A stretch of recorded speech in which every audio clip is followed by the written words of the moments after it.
할렐루야. 오늘도 말씀을 전하게 해주신 주님께 감사드립니다. 오늘 말씀은 주님께 가는 삶의 방향이라는 제목을 준비하였습니다. 공원을 걷다 보면 갈림길이 나올 때가 있습니다. 팻말이나 지도가 있으면 왼쪽으로 가야 하나 오른쪽으로 가야 하나 결정하는 데 도움이 됩니다. 생각보다 너무 먼 길로 돌아가야 하는 것 같으면 가까운 길로 걷고 길가 주변이라 자동차 소리로 시끄러울 것 같으면 조용한 길을 택해서 걸어가게 됩니다. 이처럼 내가 걸어가게 될 길이 어떤 길인지 아는 것은 길을 선택하는 데 큰 도움을 줍니다. 모세는 이스라엘 백성들 앞에 두 가지 길이 있다고 했습니다. 두 길의 이름을 적어둔 팻말을 보니 하나에는 축복이라고 쓰여 있고 다른 하나에는 저주라고 적혀 있습니다. 어느 길을 가야 하나 고민할 필요도 없이 축복의 길을 가게 될 것입니다. 그러나 의외로 수많은 사람들이 저주라는 길을 택하고 있습니다. 이상하죠? 왜 이런 일이 발생할까요? 그 길이 더 편하고 쉬워 보이기 때문입니다. 하나님 말씀대로 살아가는 것보다 내가 원하는 방식대로 사는 것이 더 쉽고 재밌어 보이기 때문에 축복의 길을 택하지 않고 저주의 길을 택하는 사람들이 여전히 많이 있는 것이죠. 아무리 길이 좋아 보여도 그 길 끝에 무엇이 우리를 기다리고 있는지 알고 있다면 함부로 저주의 길을 택하지 않을 것입니다. 축복의 길은 어떤 길일까요? 27절 말씀을 함께 보았으면 합니다. 너희가 만일 오늘날 너희에게 명하는 너희 하나님 여호와의 명령을 들으면 복이 될 것이요. 하나님 여호와의 명령을 듣는 것이 곧 복된 길을 걷는 것이라고 말해주고 있습니다. 복된 길을 걷기 위해서는 먼저 하나님의 말씀을 잘 들어야 합니다. 시편 1편을 보면 복 있는 사람은 주야로 주의 말씀을 묵상하는 사람이라고 했습니다. 주야로 주님의 말씀을 듣는 사람이 복된 사람인 것입니다. 물론 듣는다는 것은 단순히 귀로 그 명령을 듣는 것만을 의미하는 것이 아닙니다. 귀로 들은 하나님의 말씀을 삶으로 순종하는 태도를 의미합니다. 따라서 하나님의 말씀을 귀로 잘 담아듣고 그 말씀을 생활에 적용하며 살아가는 사람이 복된 길을 걷는 사람입니다. 반대로 저주의 길은 어떻게 표현하고 있을까요? 28절입니다. 너희가 만일 내가 오늘날 너희에게 명하는 도에서 돌이켜 떠나 너희 하나님 여호와의 명령을 듣지 아니하고 본래 알지 못하던 다른 신들을 쫓으면 저주받으리라. 여기 또 듣다라는 동사가 나오고 있습니다. 하나님의 말씀을 듣지 아니하고 살아가는 것이 저주의 시작인 것이죠. 하나님의 말씀을 듣지 아니하니 하나님의 뜻을 알 수 없습니다. 그래서 자기 마음에 내키는 대로 눈에 좋아 보이는 대로 살아가게 됩니다.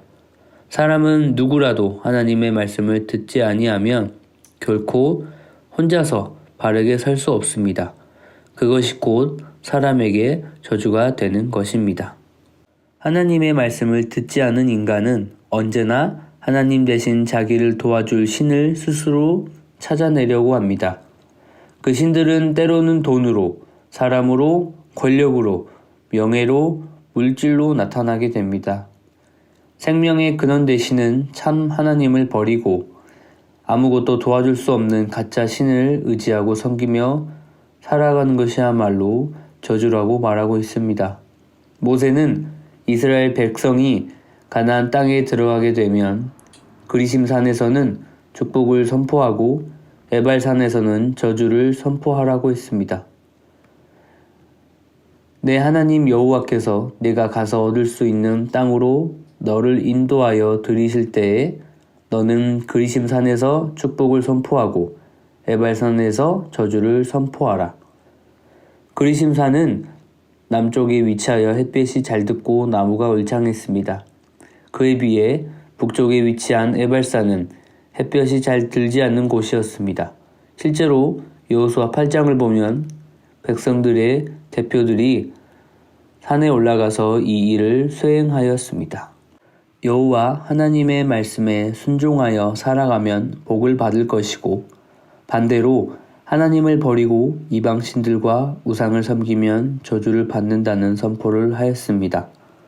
이와 같이 모세는 이스라엘 백성들의 모든 삶 가운데 이루어지는 복과 저주는 결국 이스라엘이 하나님과 가지는 언약 관계에서 얼마나 신실하게 말씀에 순종하느냐에 달려있다는 것을 가르쳤습니다.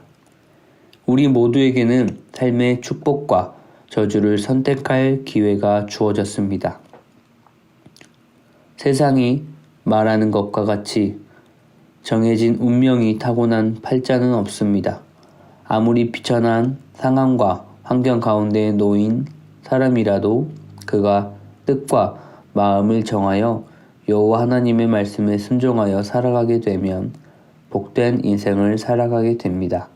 그러나 아무리 부유한 상황과 환경에 있는 사람이라 할지라도 그가 뜻과 마음을 정하여 하나님을 버리고 세상을 쫓아 살아가게 되면 그는 주님이 원하지 않는 길로 살아가게 되는 것입니다.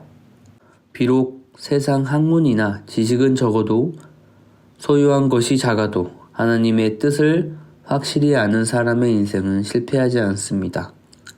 그러나 반대로 아무리 세상 학문이나 지식이 많고 소유한 것이 많다 할지라도 하나님의 뜻을 모르는 사람은 인생에서 실패하게 됩니다. 하나님은 우리 모두 앞에 복과 저주를 택할 기회를 주셨습니다.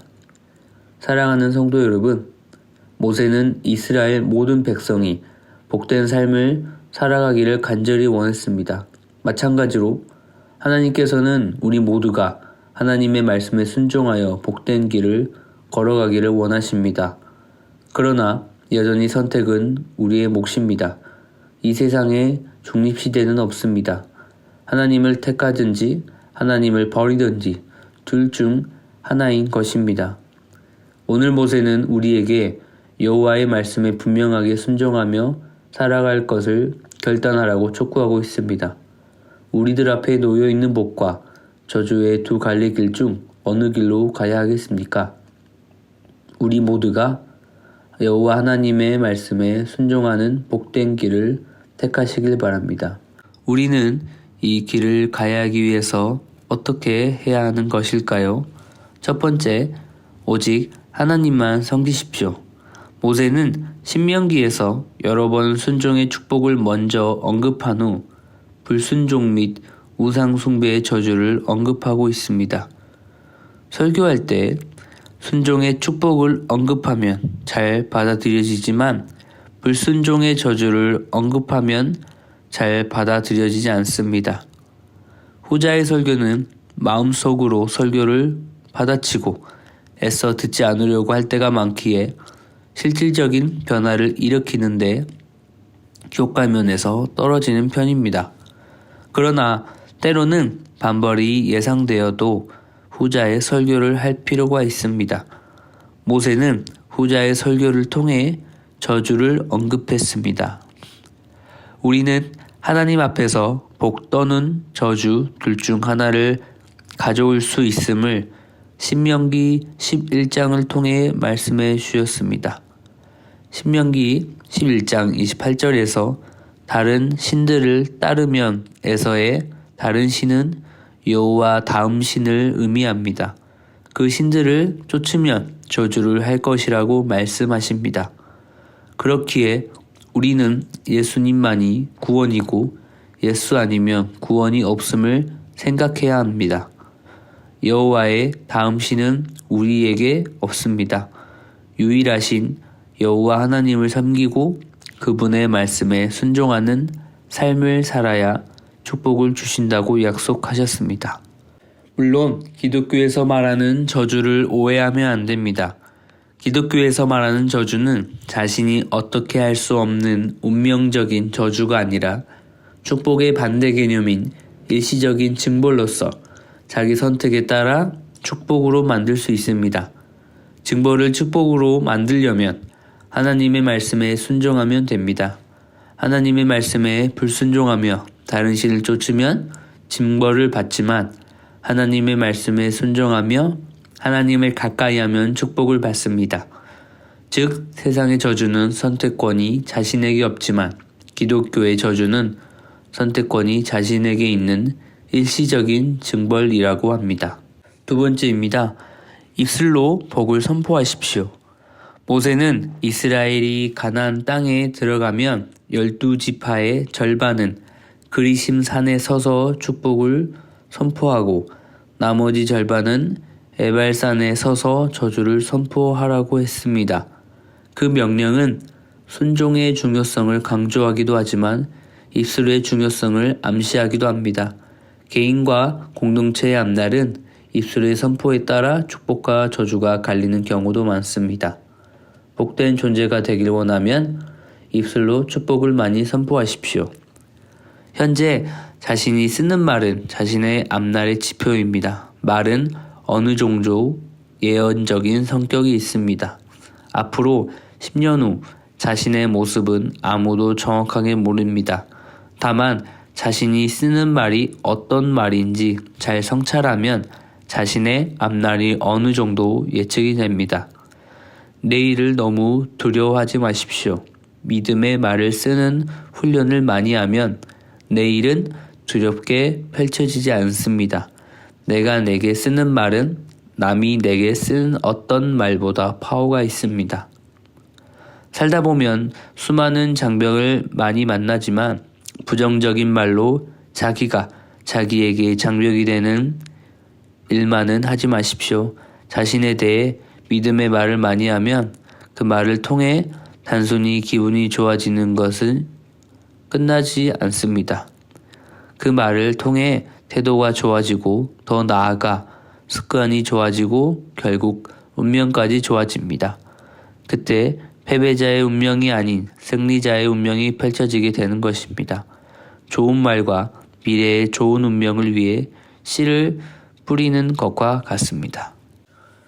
세 번째입니다. 말씀을 지켜 행하십시오. 하나님은 이스라엘 백성들이 무엇보다 말씀을 힘써 지켜 행하는 것을 원하셨습니다. 말씀대로 힘써 행하라는 말은 결과만 보지 말고 과정도 중시하라는 말입니다. 말씀을 듣고 잊어버리지 말고 실천할 때 복을 받습니다. 행동하는 과정이 있어야 대개 복이란 결과가 주어집니다. 과정이 생략된 복을 너무 추구하지 마십시오. 그렇게 해서 주어진 복은 오래가지 못할 때가 많습니다.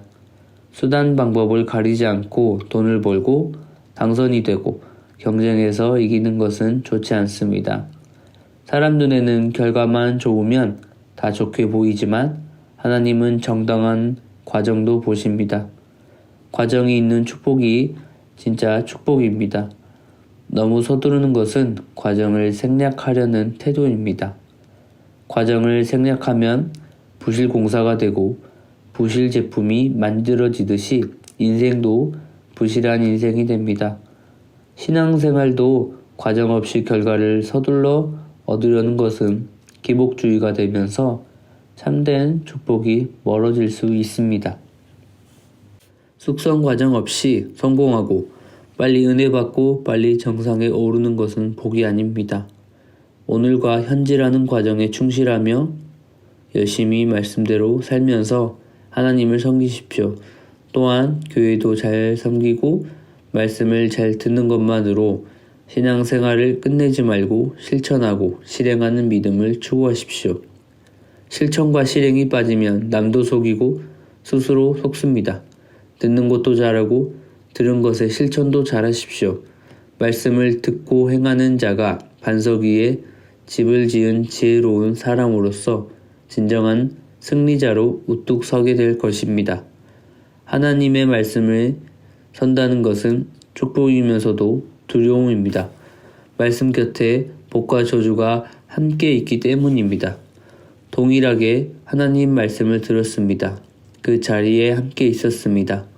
말씀을 듣고 난 반응이 다릅니다. 복과 저주의 길로 나뉘어집니다. 이러므로 너희는 나의 이 말을 너희의 마음과 뜻에 두고 또 그것을 너희의 손목에 매어 기호를 삼고 너희 미간에 붙여 표를 삼으며 하나님의 말씀을 가까이 해야 합니다. 그 말씀을 마음에 두어야 합니다. 말씀으로 손목에 매어 기호를 삼고 미간에 붙여서 표를 삼으며 말씀을 가까이 하는 우리 모두가 되었으면 좋겠습니다. 기도하겠습니다. 주님, 하나님은 저희 앞에 말씀을 두시고 저희가 그 말씀을 들으면 복이 되게 하시고 돌이켜 그 말씀을 떠나 불순종하면 저주를 받으리라고 경고하셨습니다. 주님께 가는 삶의 방향을 잘 생각하면서 저희가 늘 마음에 새기고 언제나 저희 앞에 놓인 말씀에 순종하고 그 명령에 복종하며 살아가게 해 주시옵소서. 말씀에 순종하여 주님이 원하시는 길을 가면서 주님의 말씀을 더욱 의지하고 오직 주님만이라는 마음을 갖도록 하여 주시옵소서. 세상 사는 일들이 그리 쉽지 않습니다. 하지만 주님을 이럴 때일수록 더욱 의지하며 살아가는 우리 모두가 되게 하여 주시옵소서. 이 모든 말씀 예수님 이름으로 기도드립니다. 아멘.